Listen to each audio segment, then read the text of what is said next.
right, my friends. Is this going to work out? Usually it works out. There it is. Great. So, first of all, a couple of points. I've been incredibly sick. You'll hear it a little bit in my voice. I'm not dead anymore, but it was so terrible, this thing I had, that I just got a little bit of, the frogs are still crawling around in there. You know what I mean? So, I missed yesterday.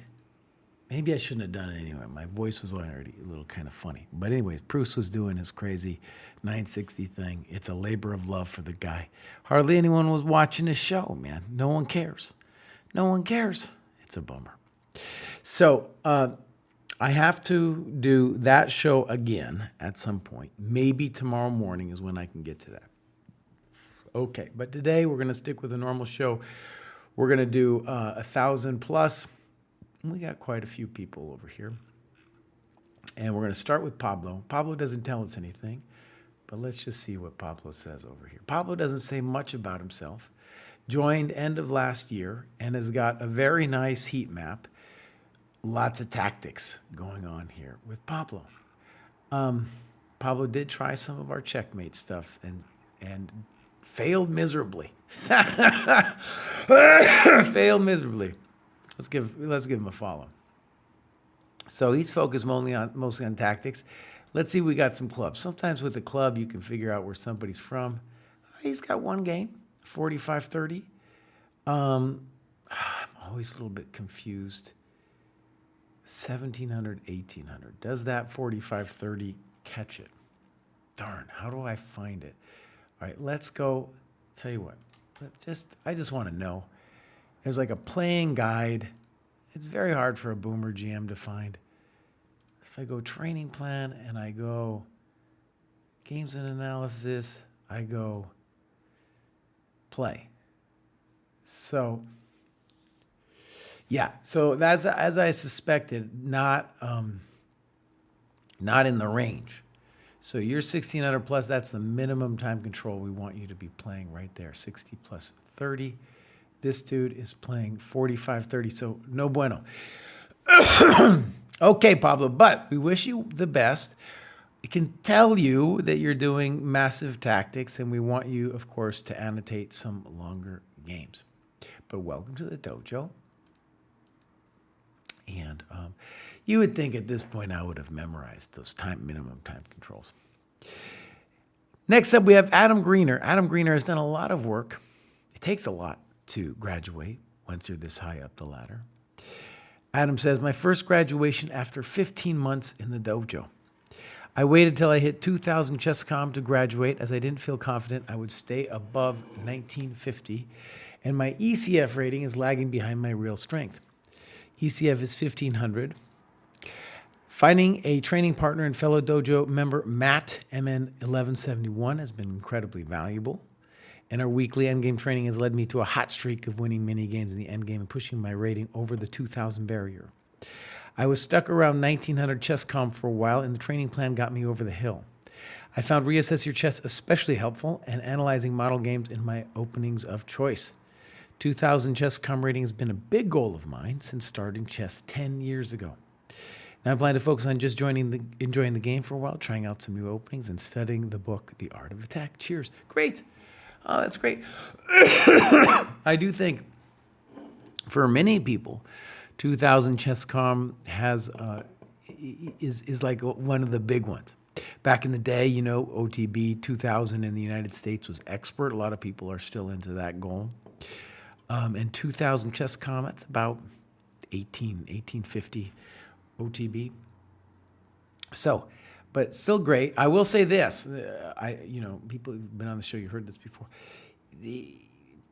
Right around there, 2,000 ChessCom, you've probably already experienced some of it, but the level of cheating at that particular level is incredibly nefarious. And of course, the thing to do is if you're playing in our over-the-board events, our round-robin events in particular, you're just going to have, it's not going to be as just amazingly cheaters bound.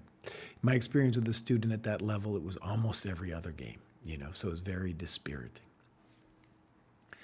Okay, so let's go Adam Greener. 30 years old. He's a young pup.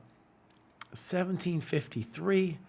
Normalized. So there you see what the translation is between the ChessCom and the Dojo rating. All right. Got a pretty good heat map going on here. Let's see here. I should be hitting this YouTube. Boomer GM's got his issues, you know. 1753. We'll watch it a little bit.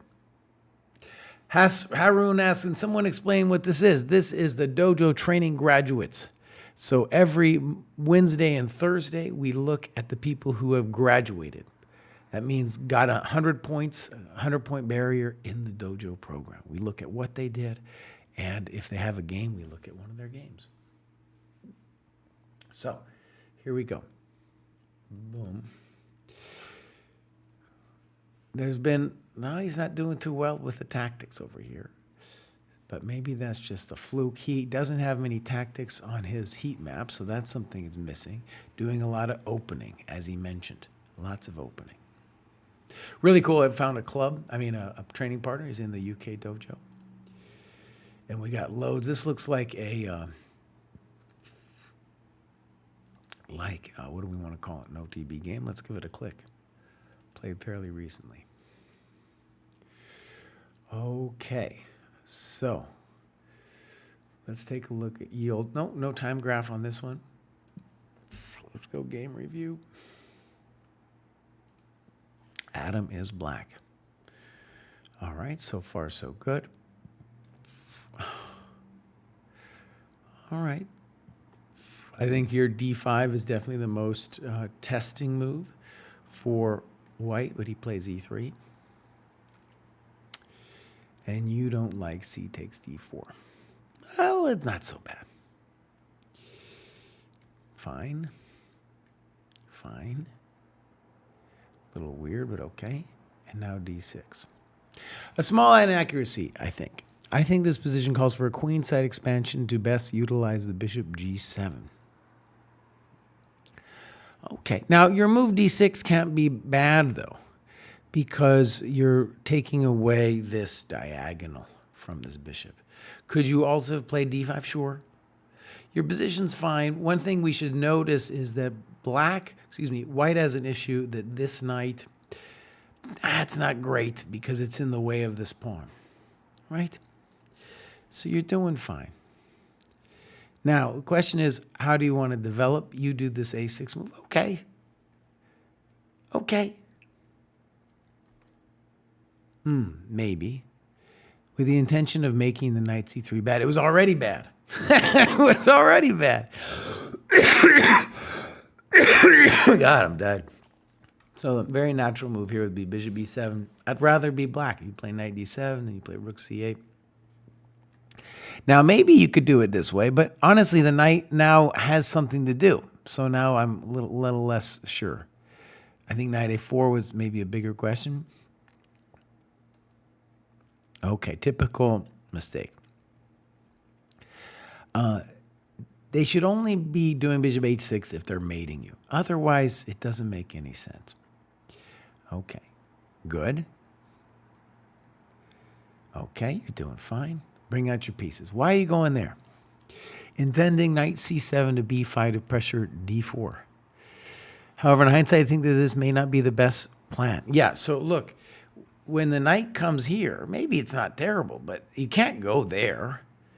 And there, you're just trading the knight. So just more natural, of course, would be to play here and put a queen here and put a rook here. And you can go, you move your knight later. Now, is this terrible? It's just weird because you're going to have to move it again. And then on knight C7, you're going to have to move it again because you're going to put a rook on C8. Okay, A3, weird. I don't know why that's a good move. Yeah, I don't know. Sure, knight E4, you're doing fine. Now we're maybe a little worse, right?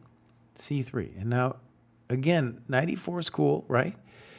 And what I want you to see, actually, this is maybe the bigger takeaway, is the problem you're having isn't anything with tactics or anything. It's that you're not appreciating poor pieces. So you're not appreciating that this knight is horrendous. So at the very minimum, let's say you didn't see knight e4. Well, at least put your knight here. At least put that bad boy there. Because on c6, it's just miserable. What does it do? And nobody knows.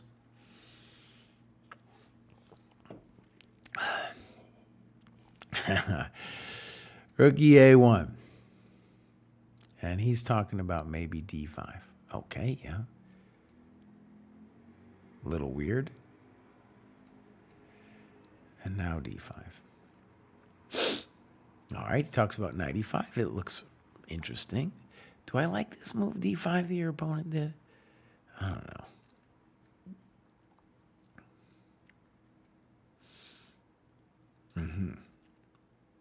That doesn't seem necessary. Why not?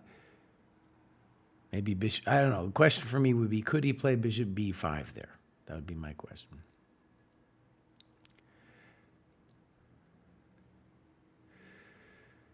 Okay, knight e5 is interesting. Okay. c4. Okay, I would call this a critical position in terms of calculation. I think in general, you should be doing okay. But it's obviously messy. Now, you played rook g5.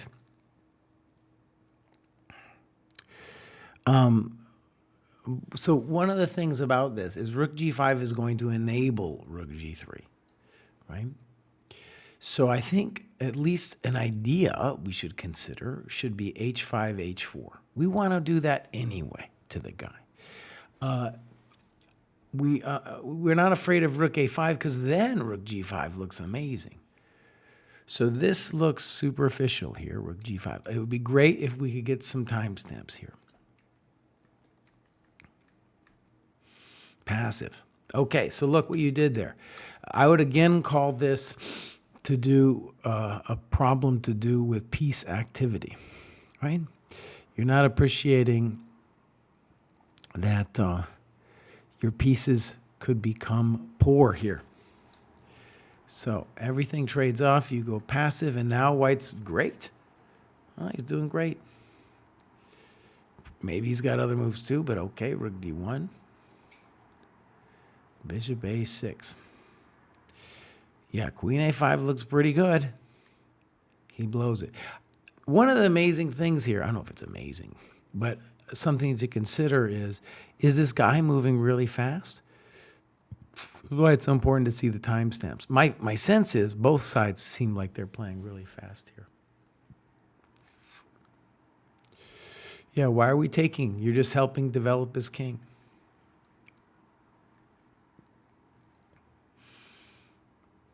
Yeah, that was a huge improvement for the guy. Okay, so should be a draw, but you have your opponent has practical chances. I don't know why would you play rook d3? I don't understand. Okay, but why would white give you a pawn? Check to the miserable king. And now rook f6. Okay, here we go. This was interesting. Rook f7. Rook takes. And now big question, could he play rook h7? Now, this is a good example of where we need the variation should continue. You stop it here. And I want to stress, I don't know. This one's really hot. Because remember, even if you get your king all the way over here, let's say you get it to here, the issue will be that white should, in that time, figure out a way for counterplay, right? So, yeah, I don't know what's going on. I don't think white's going to lose, right? So, I don't know. I would say take the pawn. Okay. Still, it should take the pawn. Now, this looks too greedy. That looks too greedy. Just play rook a7. Again, you can analyze this out.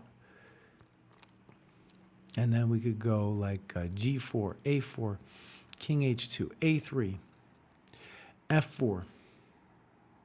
Now we have to be a little careful here. Maybe king g3 is a little bit more accurate. We have to watch out for this kind of check and over kind of stuff. Maybe even king h3. Excuse me. King h2, a3, king h3. Right? It's hot. It's very hot. Rook b4. Analyze it. This is too much. Good move. Now, is he hosed? Maybe not. Let's see. That's a poor move. We got to play rook c6 and over, right? Well, that's the one to analyze right there. See, it's still not over.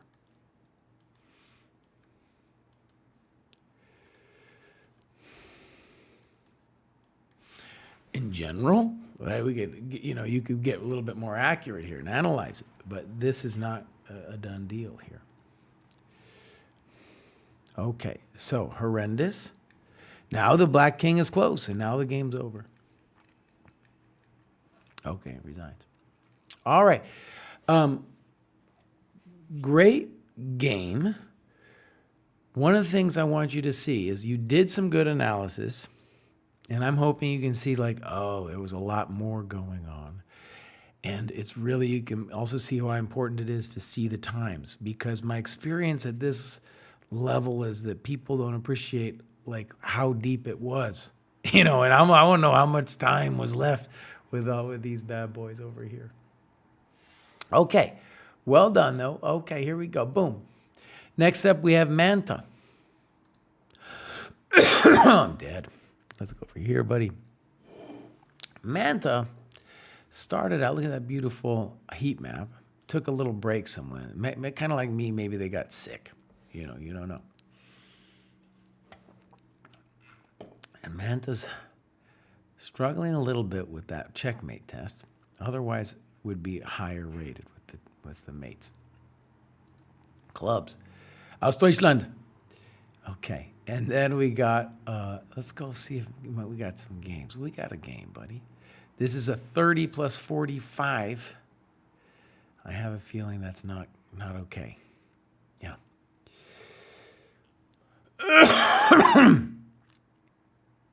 Yeah, so that's not slow enough. All right. But Manta, you're doing great, bud. And, I can tell you're tactics obsessed. That's okay. You've done a little end game and stuff. And we want to see some longer games. And, of course, you got the ability there in Germany to play those great league games, which will be, at a longer time control. Okay, next up we have Mohit. Mohit doesn't say much. Not many points going on. Let's just see what's going on with Mohit. Mohit's been doing a lot of tactics. Had a great run of it recently.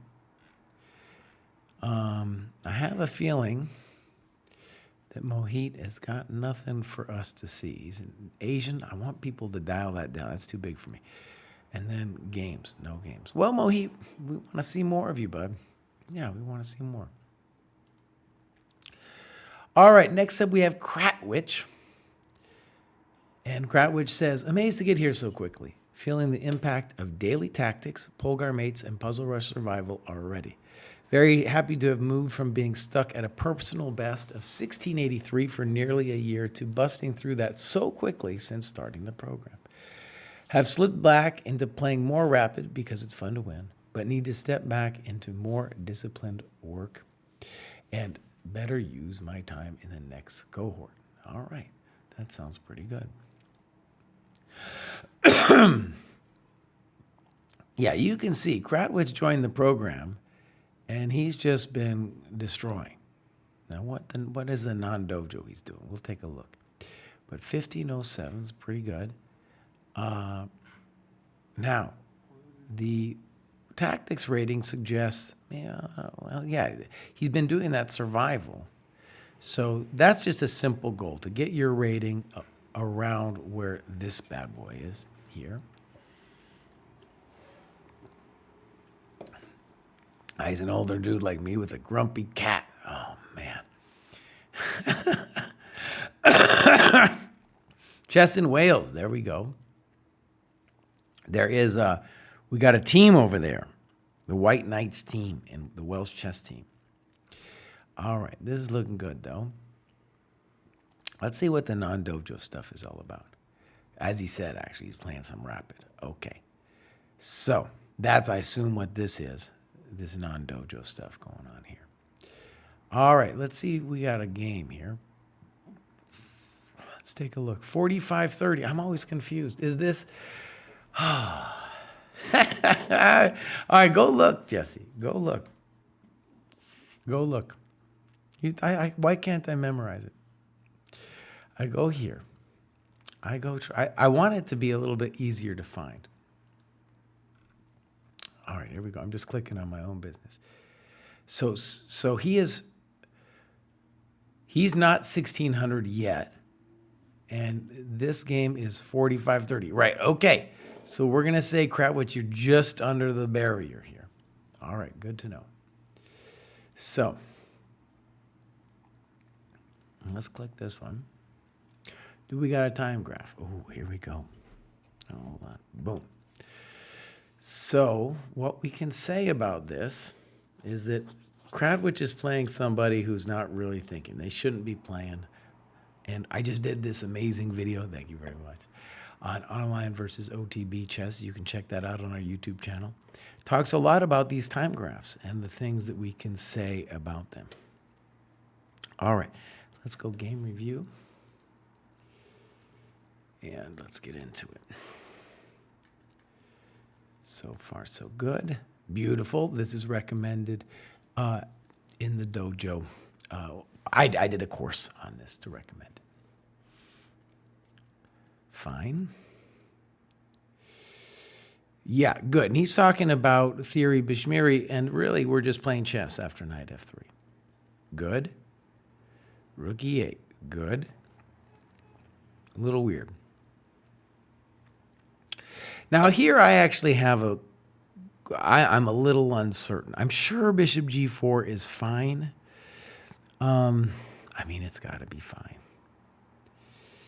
We can also say, though, that a good default plan would just be to fix the knight and then worry about bishop g4. But this is just a good move. Okay. And he loses some time. Okay. Good move. c3. Good move. And now knight h4.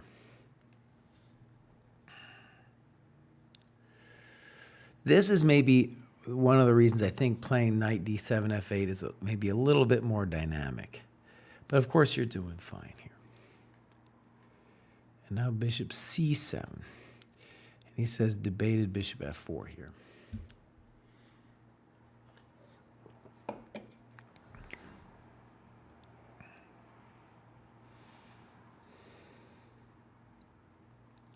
Now, personally, my default move would be g6 because we want to play f5 anyway. We want to put the pawns on the opposite color of our bishop. All right, so g6, f5, play knight e6. We'll be threatening f4. That's a pretty good looking situation. So I don't understand this, and this is totally superficial, queen g4. Why? Because what this guy's saying is, oh, he sees like a little tricky wicky or something and a matey-tatey, but he doesn't see what the dynamic of the game is. We're not going to get mated with big old pawns in front of us. This is like an extra defensive pawn. So we're never getting mated in this variation. He has to understand that if we have a problem, it's like eventually some kind of thing like this is going to go on. All right, so you play queen d6. You're also playing for the cheap mate. He sees it. And now this is terrible because you're allowing the knight to f5. That knight was no bueno, and now it's doing something. Reasonable move. Now we have maybe a little bit of grief. Rook e4. Queen h5. I would think queen f3 was more interesting.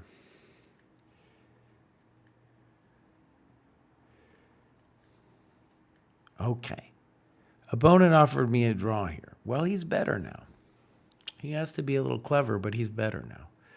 You would think anyway. Maybe he's not. Maybe he's not. In any case, he needs to consider, well, you know what? I take it all back. You actually have some grief here. So, this is obviously a blunder. But let's say he does the correct move, rook fe1. Yeah, this is what he's got to do. And then if we go, let's say here, the good news for black is that we don't have to worry about that. And so if he trades off the rooks, which is hard not to do, then he's got a better pawn structure, right? So we didn't want this queen trade. Good move. I don't know I don't know what he should do, but that looks terrible because your rook is so active. Thank you very much. And now he does this typical mistake. In general, you cannot go into the endgame, pawn endgame, a pawn down. You played king f8. I liked f5 followed by f6, but this is going to be fine. Yeah, this isn't it. Now, I want to say this makes me a little nervous because you allowed g4. Yeah. So look, actually, you write, well, you're in no rush. So, play f5, play f6, play g5, and the game's over. Now, you talk about g4. And then king e7. Oh, this is pretty freaky. f5 takes h5.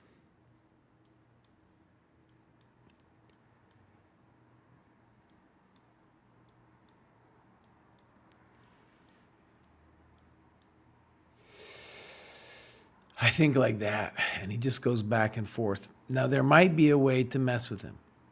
I don't know. The general problem is if you go here, he's going to go here. Yeah, so this was terrible on both sides. Be good to know. Oh, we have it here, my friends. And is it the crime that we expected? It is. All right, what I want you guys to see here, we're at move 35. These people stopped thinking. So a couple things I want you to see. You can see that in the moves between moves 10 and 20, Kraai and his opponent understood that there were some tactics at stake and somebody needed to be thinking. Well, actually, his opponent didn't get it at all. But Kraai understood, right? Now, what happens here is something we see a lot, and that is that when we get to the end game, people stop thinking. What you should see is the end game is the most intense when it comes to calculation, as we've just seen. Right? Both sides, though, aren't realizing like, oh my God, this could get really hectic. For example, this g4 thing, obviously white has to do it. But is it a win for black? I mean, it's just barely not a win, and maybe there is at least some way to pressure the guy. I don't know. Yeah.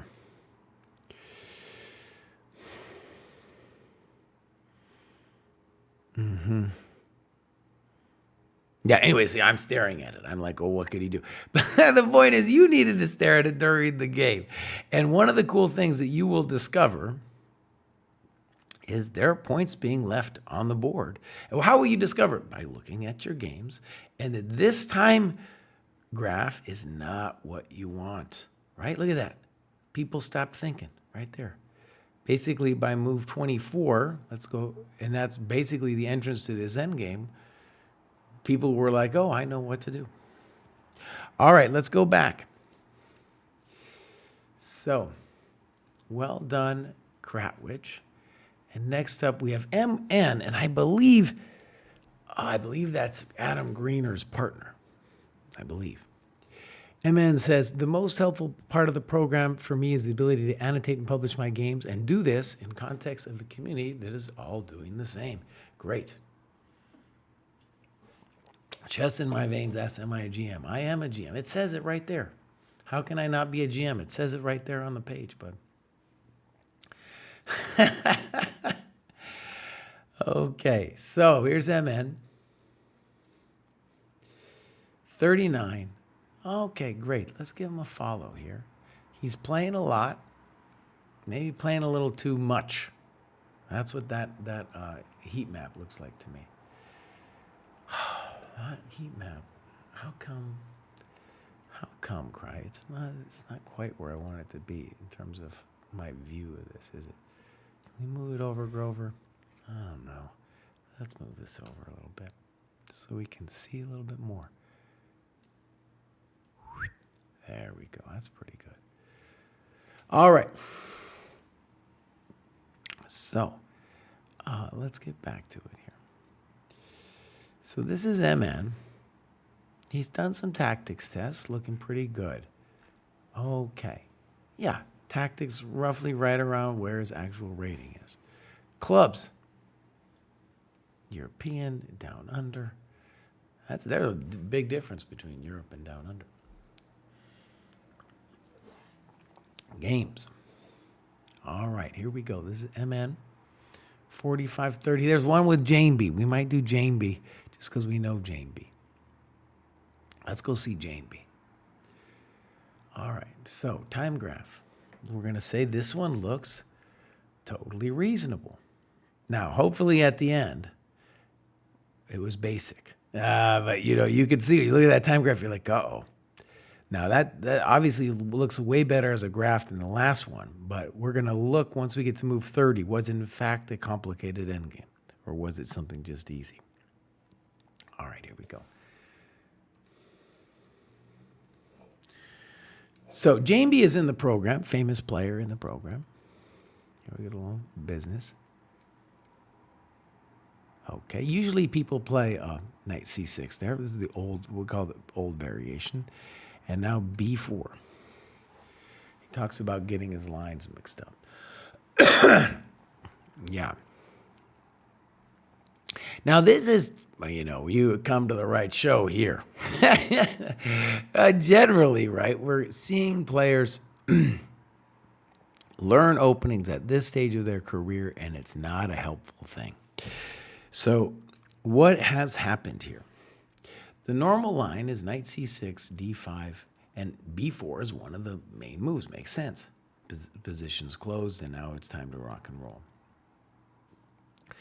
So unfortunately for White, he learned some opening theory and then got trapped into it because he's trying to force himself back into what was known. Now, if he didn't know opening theory and chose between, let's say, rook e1, d5, bishop e3, maybe h3 is kind of weird, but anyways, any of these principled moves, he's going to be doing fine. He's going to be doing fine.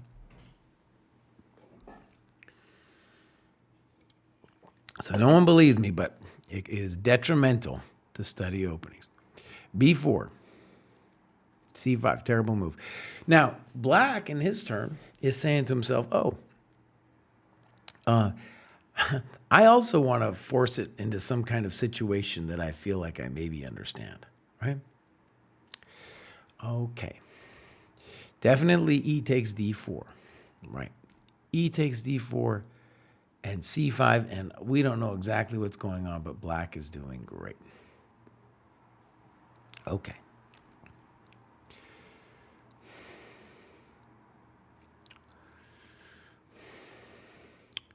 Now, I had questions on this DE5. What's going on here? I'm not sure I know. It's kind of hot. Definitely something to look at over here. So, Black truss, and now this I don't like. Now, all right, let's talk about the King's Indian for a second. If White had played b5 now, In general, we're going to say we'd rather be white because white is the one who can stick a coconut on d5, whereas black has to work a lot harder to stick a coconut on d4. B takes c5, though, immediately solves the problem of the black knight. And now it's a good piece. That wasn't it. That's not it. Rook e8. Yeah, h6 is fine. There's no problems here. Okay, so snip. Oh, that's a nasty move.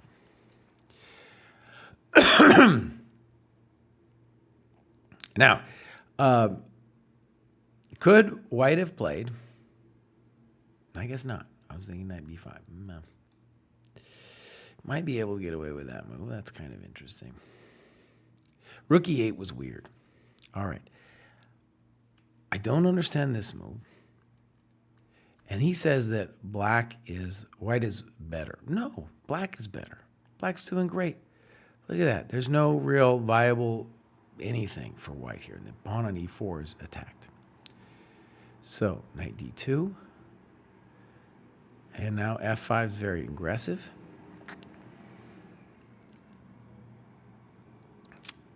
Now, okay, maybe. You don't have to play f5.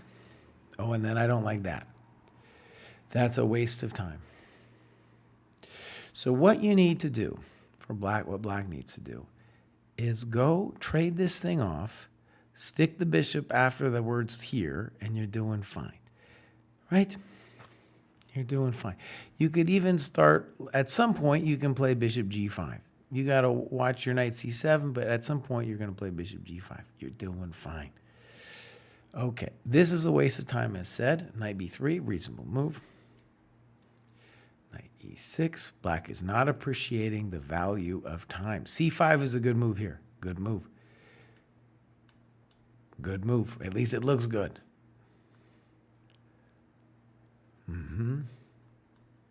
So, wait. It either works or it doesn't, right? With bishop c4.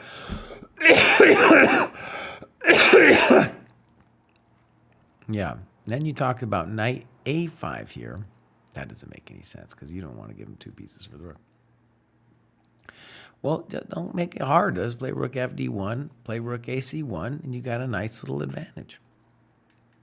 So, loss of time.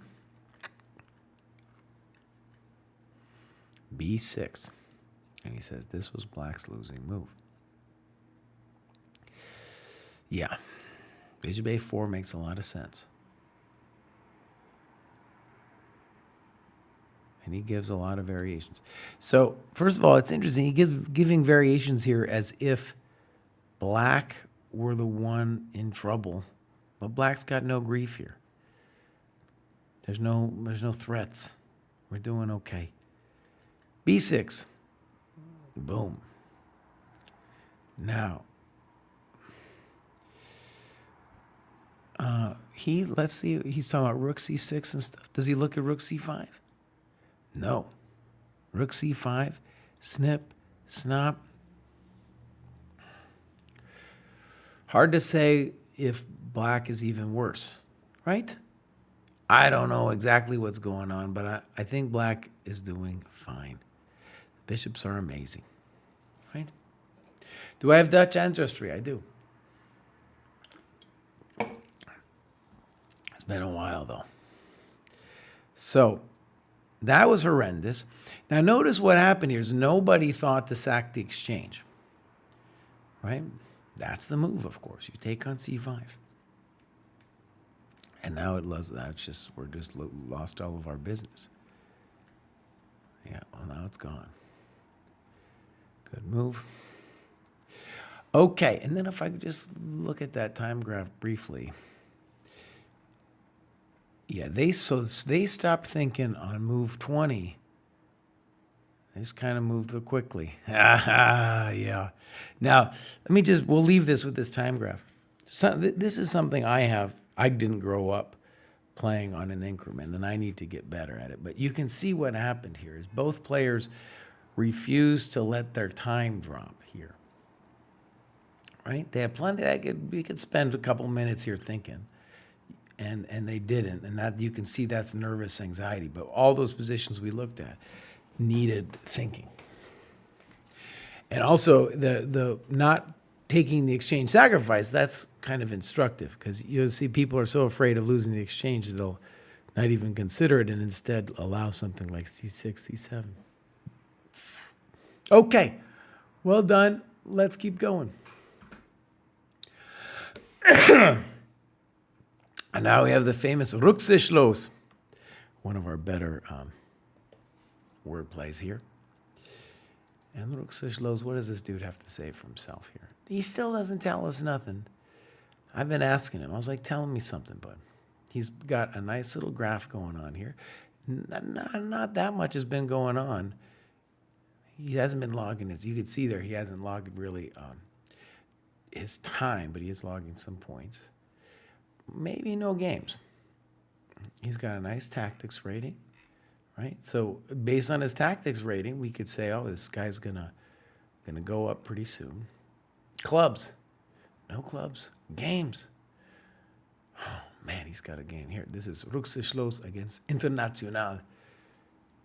Rated classical games. Have I already looked at this? I did though. See, I already looked at this. That was what I thought. Well, Rücksicht los, look, bud. We want to see more from you, buddy. What are you doing? You got to log some jams, dude. Log some jams. Tell us how it's going. All right, now, I think I just saw Static in somebody else's, maybe it was Kratwich's playlist. His playlist. In any case, here's Static. Static says, feels a little early going to try and complete all the tasks from 14-15 before moving on. We'll have a look and figure it out. Now, look. You don't have to finish all the tasks. That's not the idea of the program. The idea is we want you to improve and go into the next cohort when you reach that rating. That just means that the tasks you are leaving behind you, they're maybe not unuseful, but you've moved on. And you want to be sparring and working with people that are doing the same tasks of the 1600 cohort. Right? So don't worry about that. All right, here we go, Static.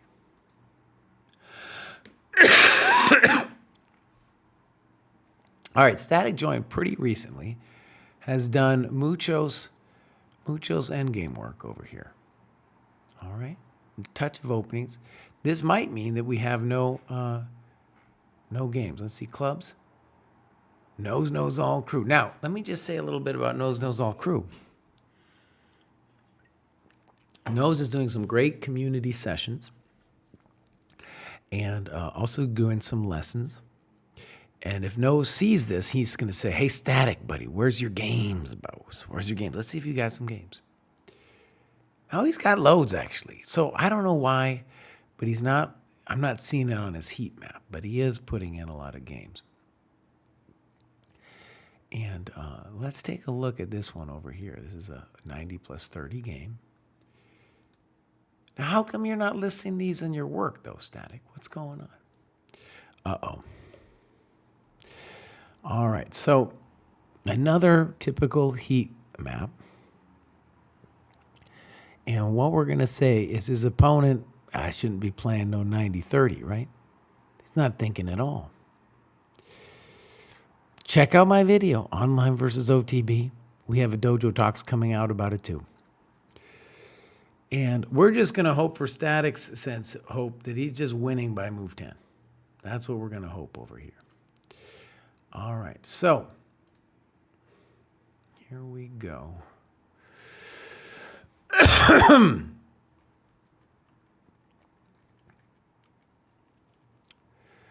All right. Fine. Okay. Good. Poor. I spent 19 minutes on this move. So it's interesting. Dude is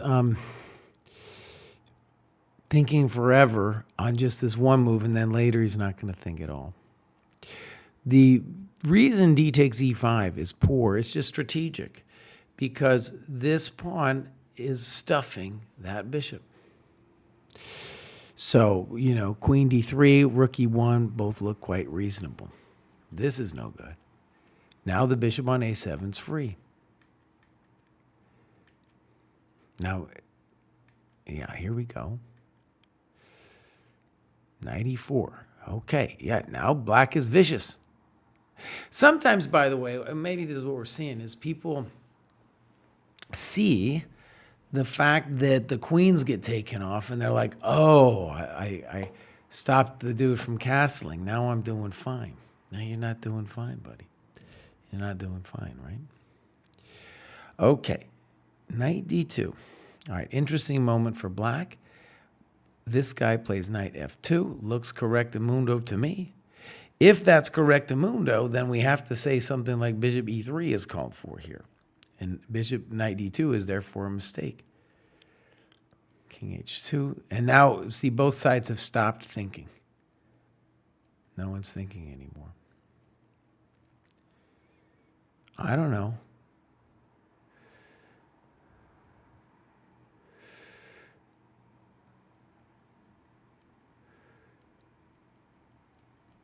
All right, now you're toast.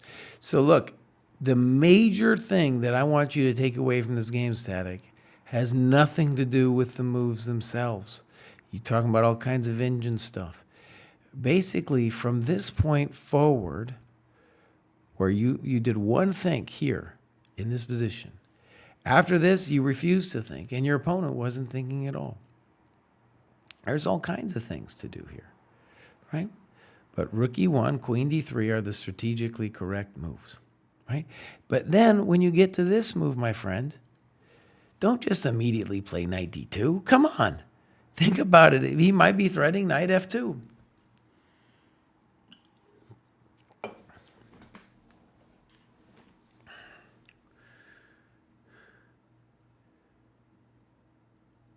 Your volume was a bit quiet on the Fisher 60 memorable games. I know why it was, dude. Because, see, I got this nice boom arm. Before I had the boom arm, it broke and the thing fell down. It was just kind of hanging sad there in front of me. Okay. The boomer arm, that's right, bud. Okay, let's go on to Torquay here. Torquay says, I've been enjoying Polgar's puzzles. They're very satisfying. Started my training with 15 or 20 minutes of these puzzles helps me concentrate. I also love being able to keep a record of everything I do in my chess life. Although I can go through 2 cohorts, I prefer just one and starting going through the material little by little. Okay, so this is Torquay. Probably means he's ready to graduate again. Oh, I understand. He's over there, 1502. And this is based on his FIDE. We're going to be talking about the FIDE rating boost. And that's why there's this 200-point gap between a 1700 rating and a 1500 over here. Okay.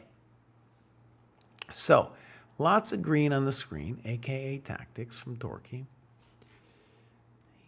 He's doing okay. He's done some checkmate tests, none of these tests. 1571, so very commensurate with his rating.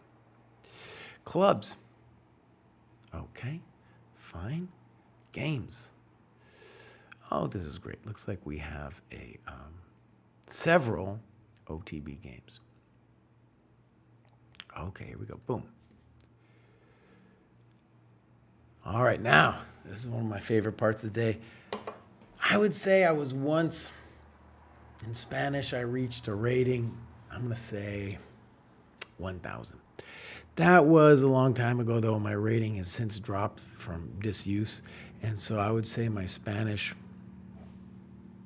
let's put it around 600, 500, 600. All right, no clock times. Again, you can put in the clock times. And here we go. Oh, very fun. Boom, boom, boom, boom, boom, boom, boom, boom, boom. Lots of booms happening.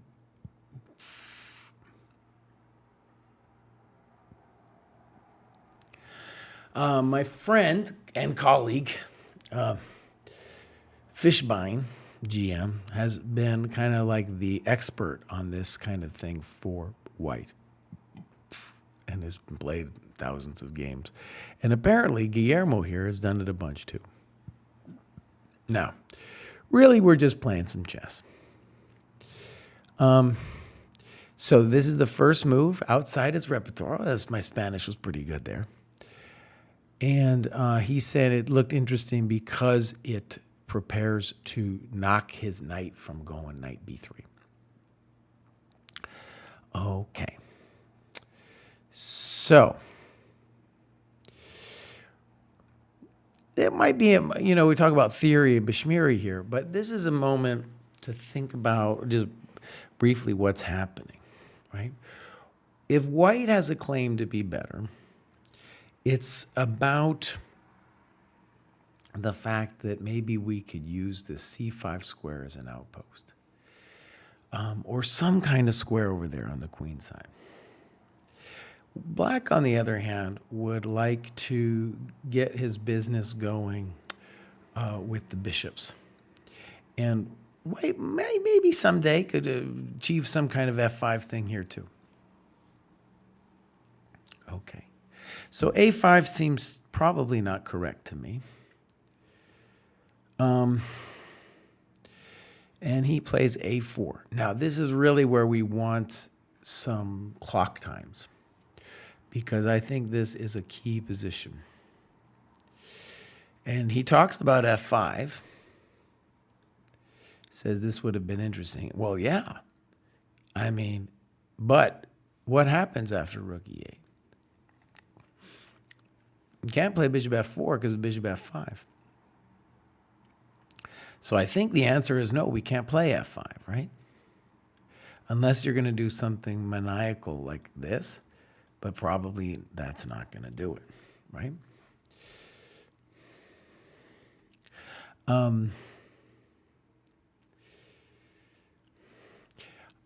I don't understand a4. I think rook ae1 makes a lot of sense. Notice that that would prepare f5 and just in general get ready to start moving our coconuts over there on the king's side. All right, a4 in general I don't like because we are creating, black wants looseness over there with the pawns, right? He wants some fire. So here this is going to help him do that. Bishop b6 looks logical. Maybe you can get away with rook b8. Queen b8, maybe. Knight b3, and then he does this. I really don't like that move. Bishop takes e3. I don't like it at all. So, yeah, this is terrible. Of course he's got to play bishop b6. Yeah, good arrows. Bishop f5. And in principle, I like that move a lot. Rook f2. Okay.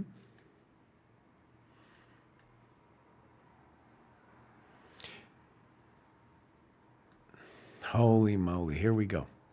Oh my gosh, do we know what's happening here? I don't know. I don't know. So, let's just talk about this for a second. So you got this nice position,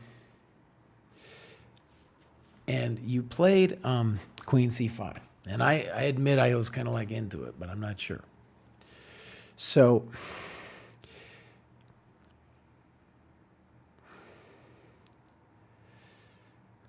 I think the things to look at here are rook f2, queen c3. Yeah, you could even, those might go interchangeably. You want to get the knight to c5. This, though, look, if you don't get something amazing, then this isn't going to be anything. Your pawns ain't going anywhere. Knight takes c6. Now, I don't know how to exactly evaluate this, but I'm going to say that in general, black is fine because this pawn looks weak to me. The minimum, we can do that. Black should be at least fine, right? At least the dude should be fine. All right, knight e6.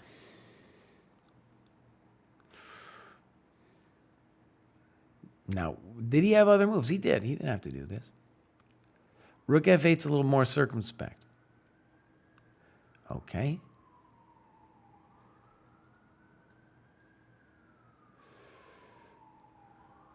Good move. Good move. And you correctly talk about rook d8. So this would be good to know. Are people moving too fast? It looks like they're moving too fast. That's what it looks like. Because rook d8, rook d6, you know, there might be a little drama here for white. Good move. I like that a lot. Good move. Interesting. Okay. I don't understand g6. Could have just played king e2, right?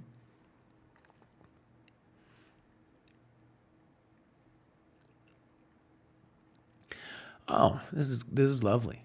And now he plays rook e6. We're guessing this is lost.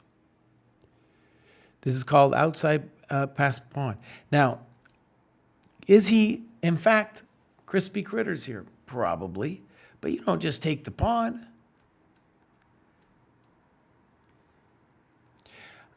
And here I had already calculated that I would queen.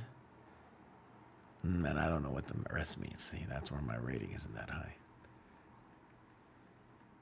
Oh, he'd queen with check. That's what he'd calculated. Good. Okay, great. So that was Torquay, who is doing pretty good here, man. And that was a good annotation, too. Hopefully, I said some things that were helpful. All right, next up, we got Yang. What does Yang have to say? Yang has been here pretty recent. That's doing a lot of tactics and stuff. Already graduated numerous times. Okay, so well, the tactics rating needs a little help. Clubs. All right, makes sense. Activity, games. We got loads of games here. All right, let's do this one. Bang. So, boom, boom, boom. And oh my gosh, my friends, here we are, back where we started from. Please check out my video on online versus OTB chess. I talk a lot about these time graphs and what it shows you. Yeah. So let's just say the obvious. Both players are making impulsive moves. We don't even need to see the game yet.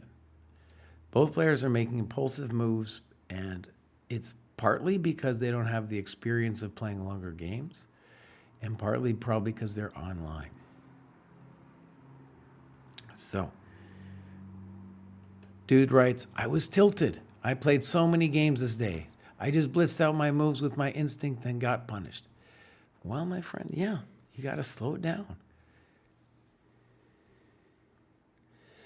This is actually a move that I championed in the ChessDojo repertoire for white, knight f3. This a6, arguably not necessary because black, the knight on b5 isn't really that great.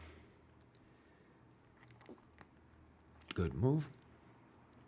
Reasonable move. Okay, so what has white got? He's got a nice development initiative. Yeah. All right, and now e5, and dude says that's terrible. The easy move for white would, of course, be to play de and e5, and there might be other good moves. This guy said thank you.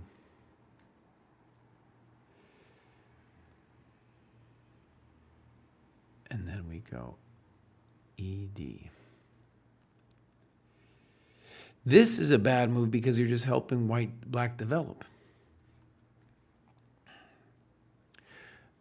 So maybe bishop f4, you know, but black's still got a couple things to figure out.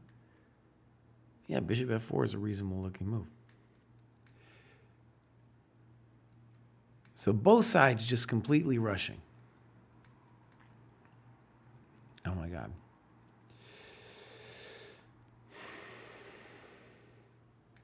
He says, I'll give you a check. And then he does this. Do I understand this? I don't understand any of it.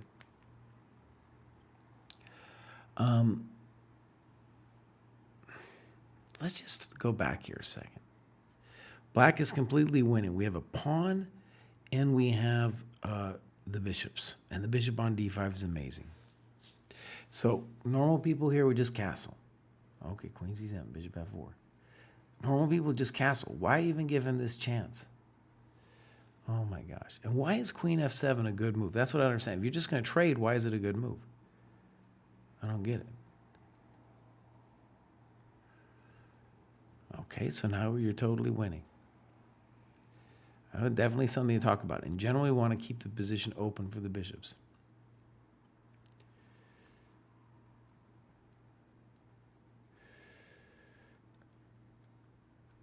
Oh my gosh. What happened here? Oh, bows. Okay. So, totally bizarre. He talks about this move, rook a d8, being a mistake.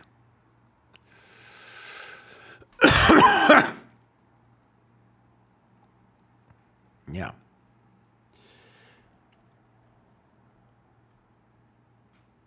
All right.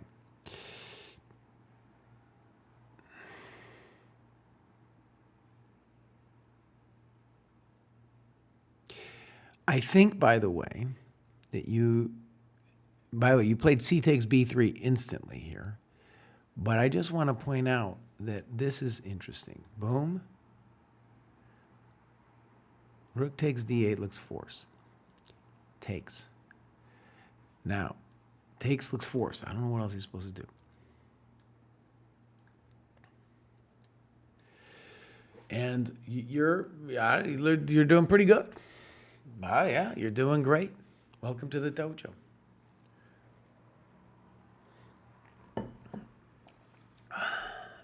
Stas Detroit says, hey, Jesse, is it possible to import annotated game from ChessBase to Dojo or vice versa to avoid annotating it twice? Absolutely. Very simple. Very simple to do. In general, there's this little share button that you can use. You can also create a link down here. See, I can copy PGN, copy FEN, copy URL. Totally easy to do. And ChessBase, pretty basic as well. Okay, this one. So what we're seeing is, this person recognizes that them playing too fast is just detrimental to their whole thinking process, right? And it's also then when you're superficial playing the game, well, you're probably going to be superficial because you're mad at yourself in the annotations, right? Because this is something you would look at. Anybody might miss b3 in a blitz game, right? But if you do, then you should be like, oh, maybe I'll think about it. Here, dude spent 7 seconds on this move. And then 2 seconds here. Okay, so let's continue. And we got Rabonares. And Rabonares doesn't say much yet. Adult improver, playing for about 4 years, recently joined a local club and began competing on one of the lower boards for their second team. This is beautiful in Europe. It's an amazing thing. Still waiting for my provisional Dutch rating, but so far have beat a 1650, a 1750, and lost to an 1800. For 2025, I'm resolving to give up Blitz and only playing OTB and Rapid. Aiming to enter my first OTB tournament in Feb 26, and I'm currently training for this. Great, dude. Great. That looks great. And as you can see, the rating graph is also looking pretty good. Dude is doing a lot of tactics. It doesn't say he's got annotated games, but as we saw with somebody earlier, they might not be putting him in, or putting him in their heat map. So, tactics rating looks fine. Clubs. Now, can we get it? Now this is just a request. Could we get a Dutch club? I think there is one, by the way. And then also, whatever team it is you're playing for, boom, put that on the scoreboard, get some people in there. And then you can, if you had a team scoreboard here at the dojo, you could see where your teammates stand, see what things you might be doing together. Yeah. Okay.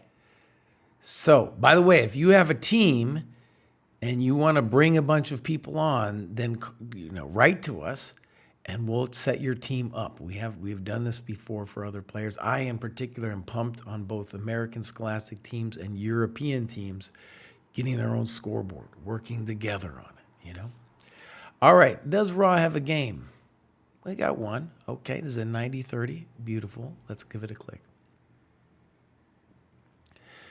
So, we got no time on this one. So this is his league game.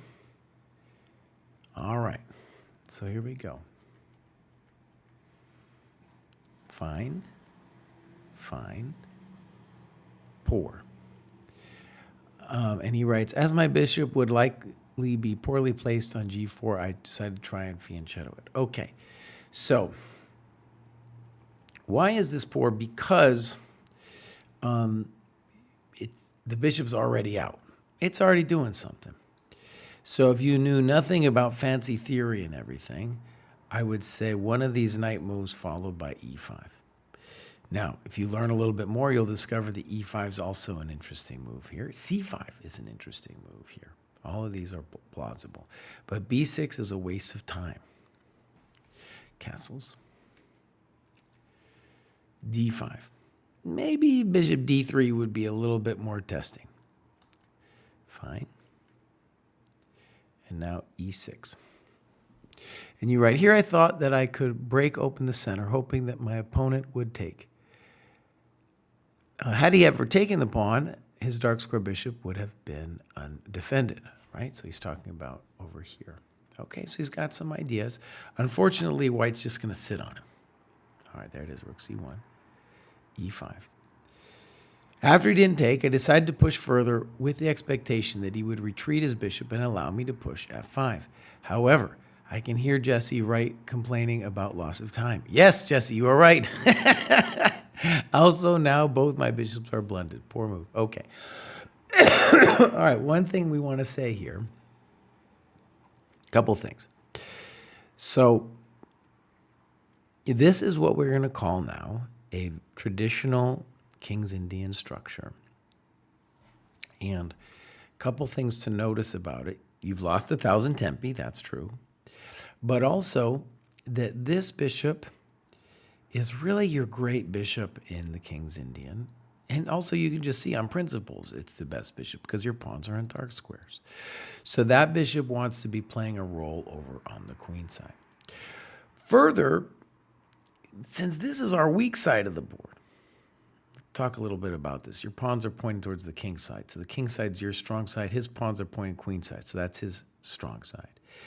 That just means it's easier for that person on the stronger side to get their pieces over there. So if you make a weakness over here on the queen side, such as this, potential for a break on a5 or c5, opening your position up, then that's advantageous for white. So what am I saying?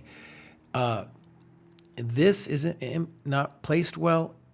We lost 1,000 tempi, but I also just want to see you to see that in general, this is not a good thing to have to make any kind of pawn moves on the weak side. Now, at this level, you still have plenty of chances, by the way.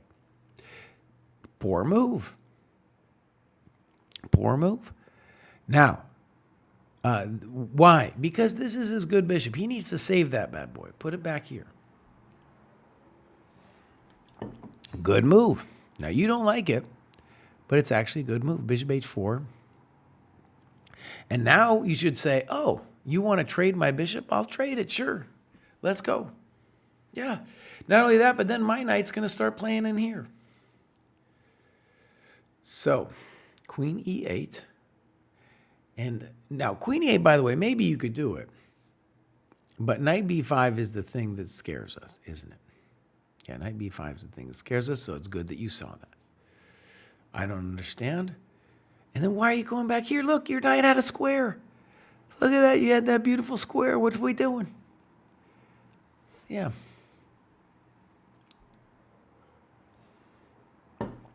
So knight f4 for sure. What are we talking about? Knight f6. No one knows. All right, so knight c5, f3, and now a terrible move, a6. If your knight's going to be here, you got to keep it there with the move a5.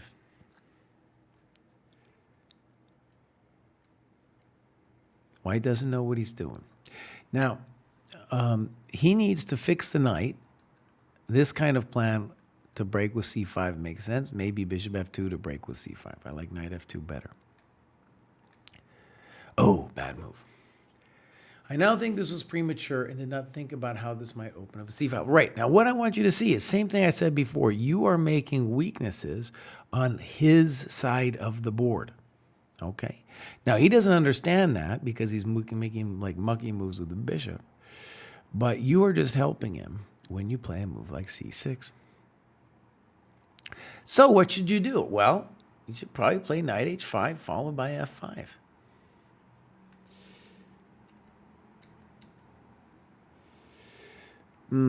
Maybe. And you're going to give him your good bishop here with bishop d5.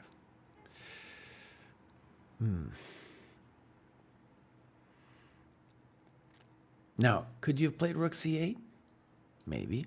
Something to think about. And now dude plays that. That's a pretty evil looking move.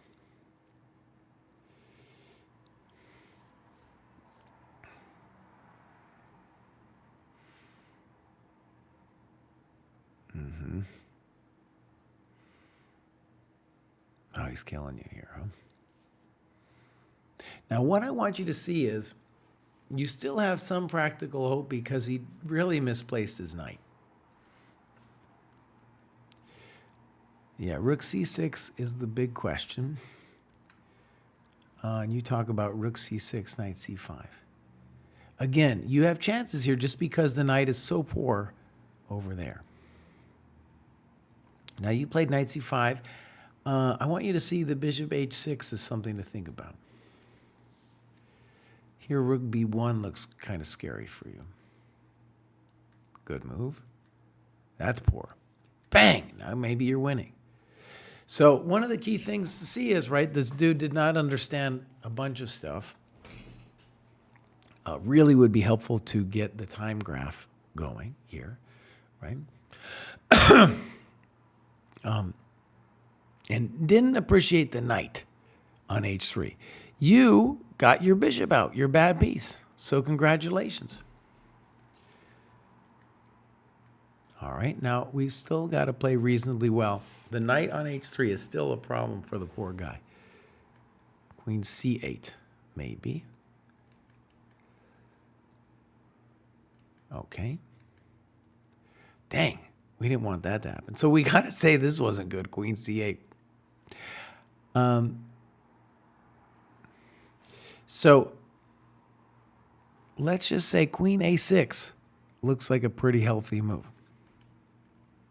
Excuse me, queen a7 here looks like a pretty healthy move.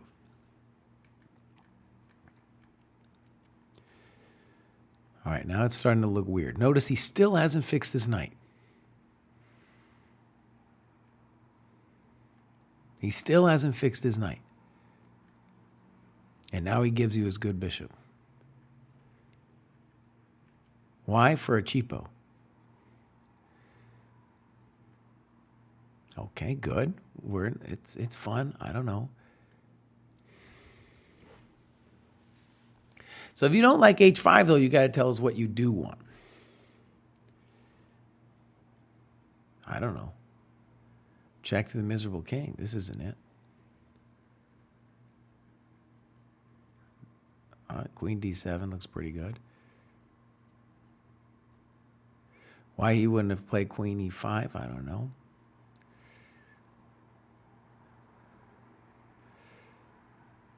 A lot of random stuff here at the end.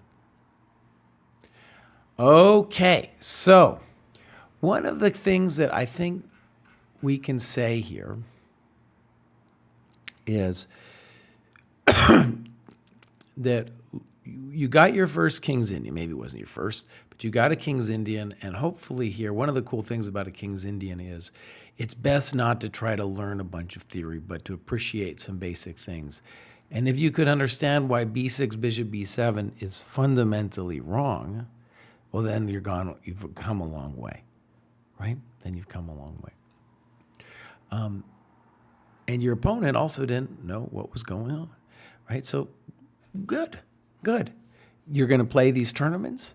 You're not hanging things. I also just want to stress too, look, this knight. Why did you never think of putting that bad boy here? That was weird. I also want you to see your opponent's not fixing their stuff, right? They're not fixing their stuff. That's going to be common. You're going to see a lot more of that. Okay, next up we have Matt Chess Play. And Matt writes, took me longer than I expected, but finally hit the 1100 mark and got some nice wins in the longer time control. Play way too fast still, but it's better than at the beginning of my dojo journey. Also, I'm trying to find that secret sauce to get better at chess, and right now, I am not just blindly training tactics, but also focusing on middle games, end games, and calculation. Also, changing the way I think when I play a move has been good for my improvement. For example, no hope chess, no forcing a plan onto the board, going for more positional instead of blindly attacking and playing gambits. According to Chess Personality, I'm a technician, which is similar to Ding Liren's playstyle. Wow. I might check out some of his games and see if I prefer his playstyle to the more attacking openings that I learned in the past. Okay. Interesting.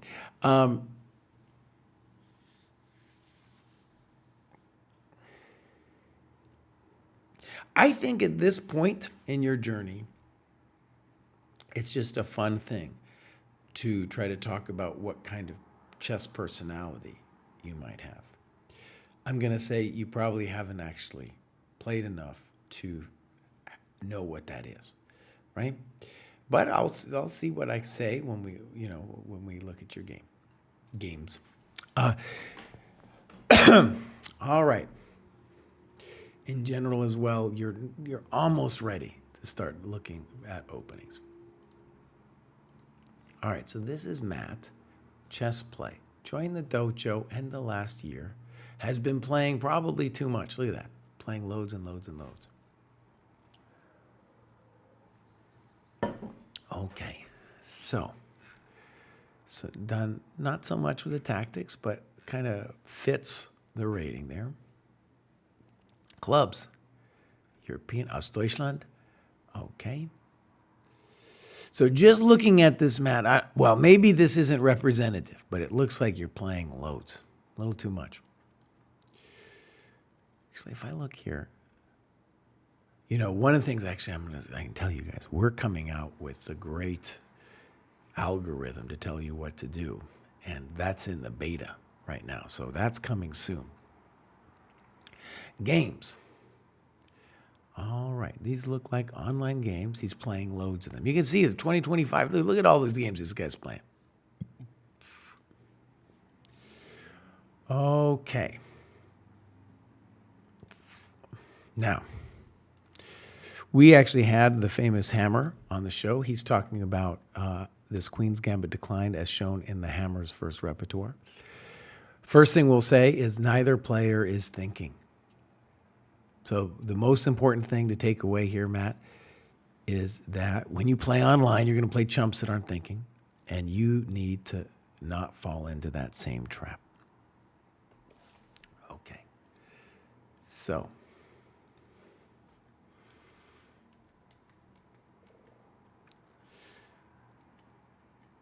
fine.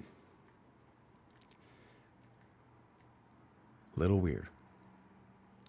So, standard mistake here with knight e5 because look what happens here. So that's what we call a loss of 2 tempi.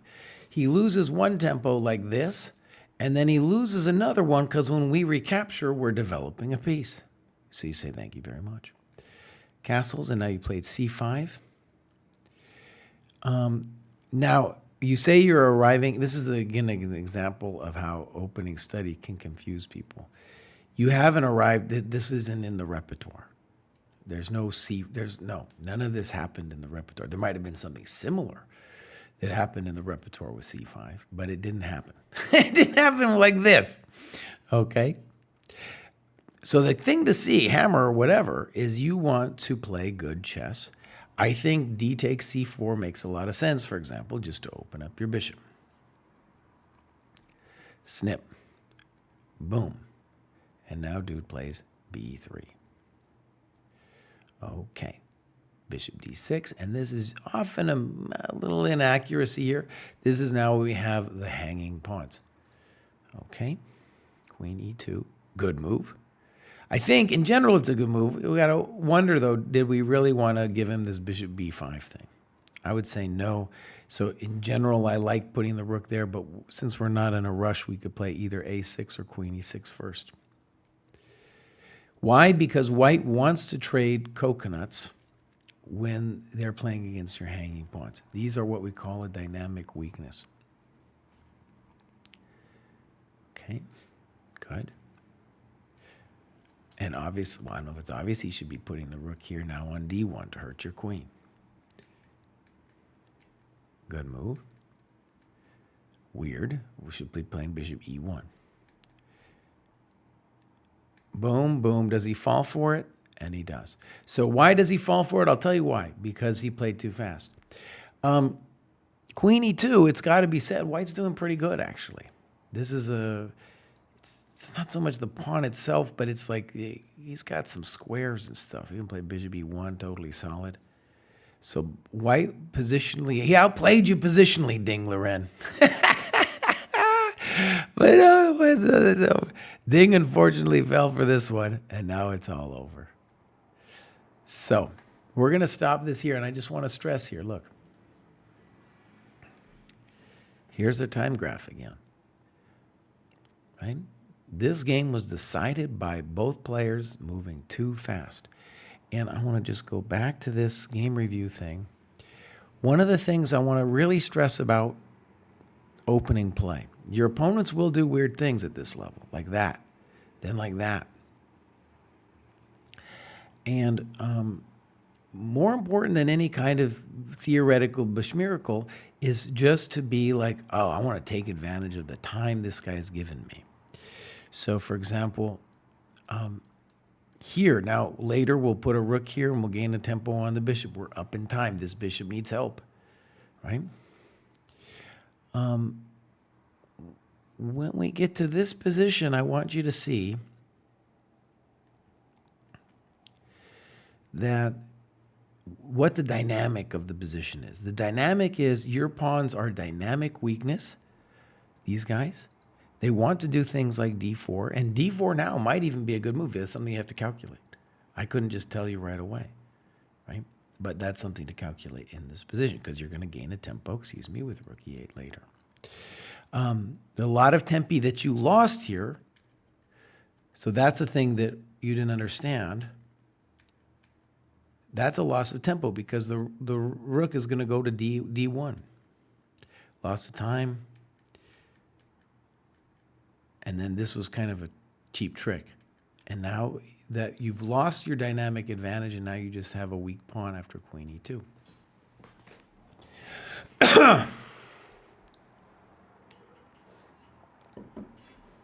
Okay. There we go. Boom. Let's go back. And now we got one more for today, and this is rookie. Kind of similar of a wordplay to Rücksichtslos. Rücksichtslos is superior, though, right? Here we go. Dojo has been a great means for me to train at chess more systematically and with a good structure. I really agree that studying opening theory at the lower mid rating levels is overemphasized and always believe that tactics, analyzing your own and master level games is where the priority should be. In my first CFC 5-round in 25, I won 3 games against higher-rated opponents and lost 2 and gained about 100 Canadian points. For the graduation show, could you analyze my game against Boutman? We can.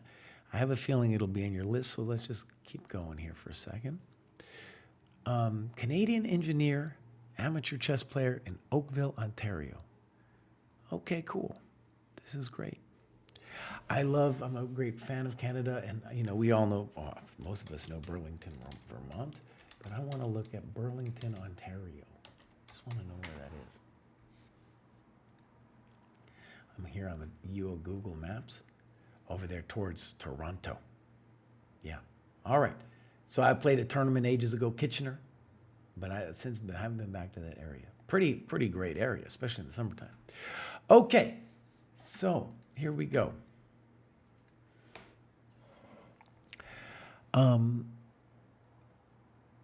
This is looking good. There's his graph, 1324. Now you can see, dude's ready to graduate actually again. Look at that. He's killing it over here. No, he's doing great. So he's doing his own, he's doing it all. He's looking great. All right. So clubs, we got the Canadian Dojoers games. And he wanted his game against Patrick Boutman, so that's what we're going to check out. And we got no time graph. Again, if you are doing an OTB game, it is advantageous to slow yourself down by writing the times down. It'll help you get a sense of how fast people are moving. At this level, in general, people are moving too fast also over the board. Right? Anyways, that's a familiar spiel that you hear me say about.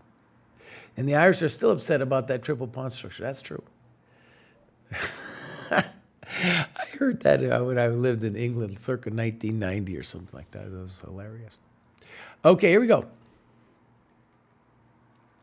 So far, so good. Poor move.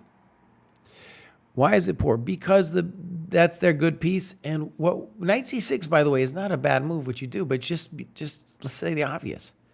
With bishop d7, you're like, well, you're either going to lose a tempo or you're going to trade your good bishop with my bad bishop. Okay. dc5 looks poor. You say, I'll take a tempo. And he plays bishop c6. Now, we're threatening this thing.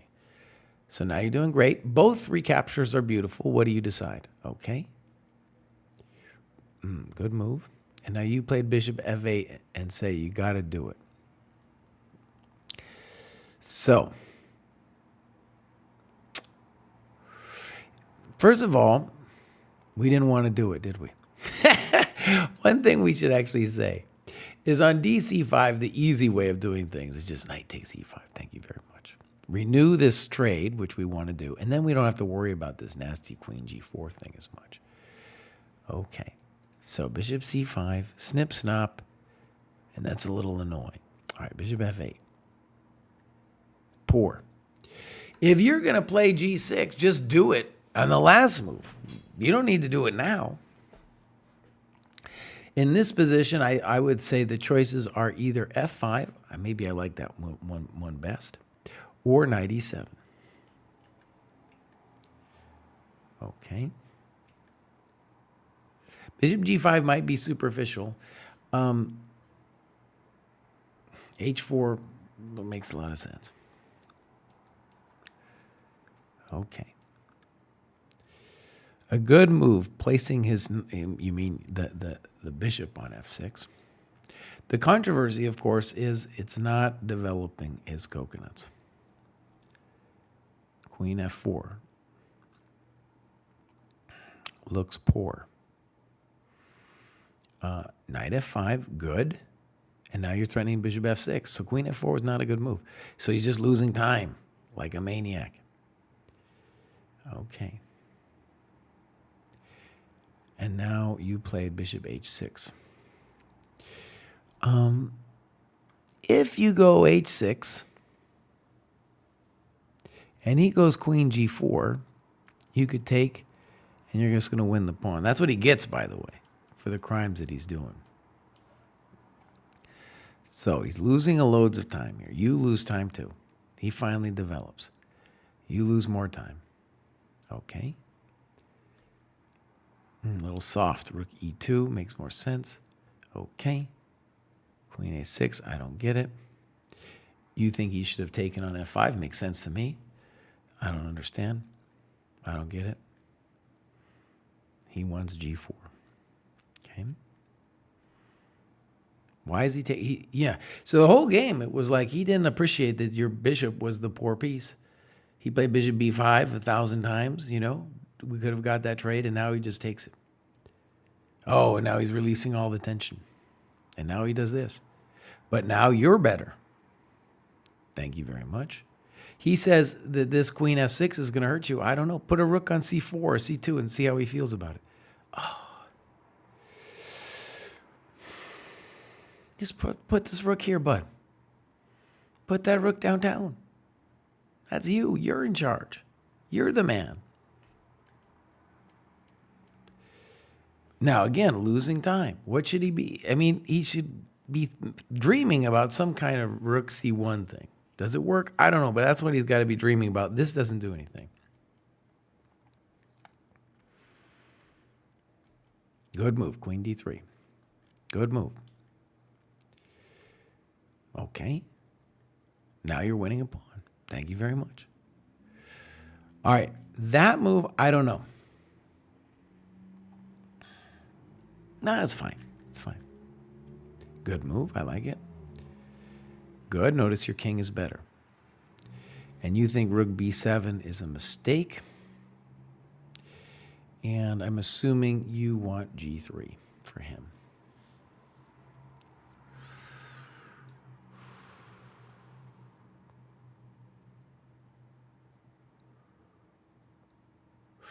The key variation would be this, I think. b5, rook b7, b4. Now, if AB, we're going to go here, and we at least have the advantage. So then we ask ourselves, how do we feel about this? I think we feel great. We will win the pawn, I think, right? We do a little bit.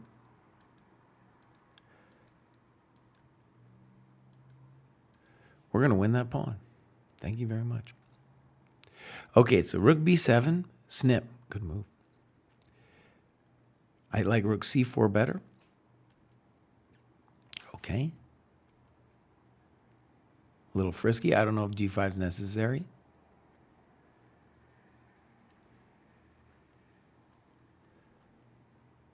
Rook h6, I think, was the important question. King g5. He says, a very good move by my opponent. He wants to exchange rooks here. This would be bad for black. In general, he shouldn't be wanting to exchange the rooks.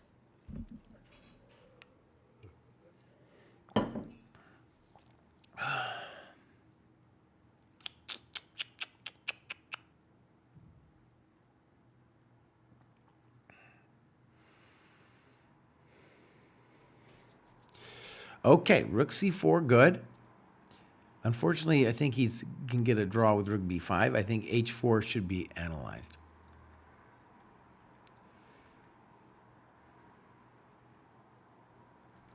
I don't understand.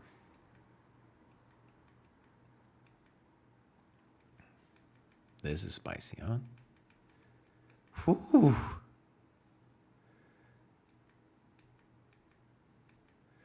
Spicy stuffs. Okay. In general, the king should try to go to the other direction, the white king. He's letting you have it all. My opponent resigns here. Well, it seems like they had a little bit more to do, but okay. All right, good annotation. And if anything, I want you to see that you could do more, more work with the endgame. This is really the chance to learn it. So, for example, you say here, I believe b4 was a blunder. And maybe it is, but what are you saying that he should do? Is it king b4? Because it seems like he's losing the race with king b4 as well.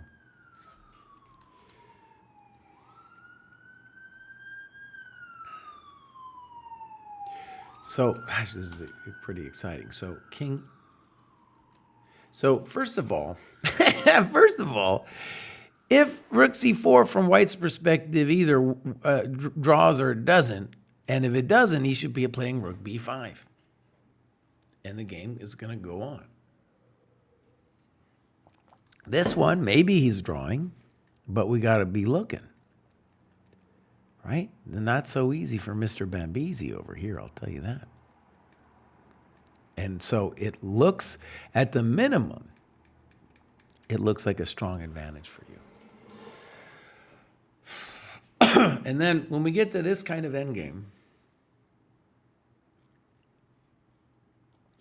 if he can win this pawn, which I think he can, then the general rule of thumb is this king should go hide in a corner. So either this one or try to get to here. And the point is you don't want to be a victim to the checks. The closer you get, the more chances there are for black to give a queen trade check. You want to get out of the way of all that business. So I think probably king a4 looks best. Okay, so there we have a rookie right there.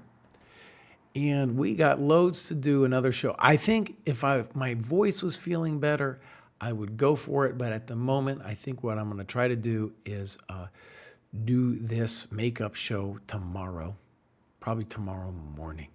Some questions for me in here you can see. Now, before I leave you, though, I need to log my own business. I was able to study some this morning. Let's get in here. Training plan. It was a little bit disjointed this morning. What do we got here, buddy? Yeah, so I did 1, 2, 3, 4, 5, 6, 7, 8, 9, 10, 11, 12. All right, so I did 12, so that takes me up to 325.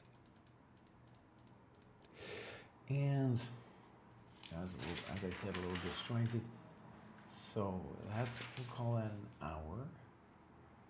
Call that an hour and a half. Oh, I did pretty good today. So then we're going to call about 2.5 hours today. 2:30.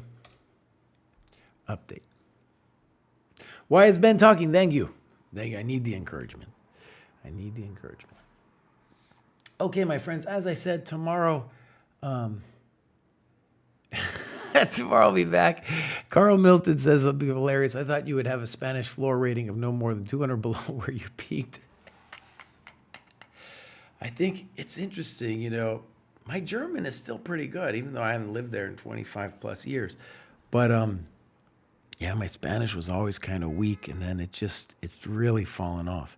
Part of it, too, I read German sometimes. I very rarely, no, forget about it. I don't read Spanish at all, you know. I don't have any chance to really talk it either.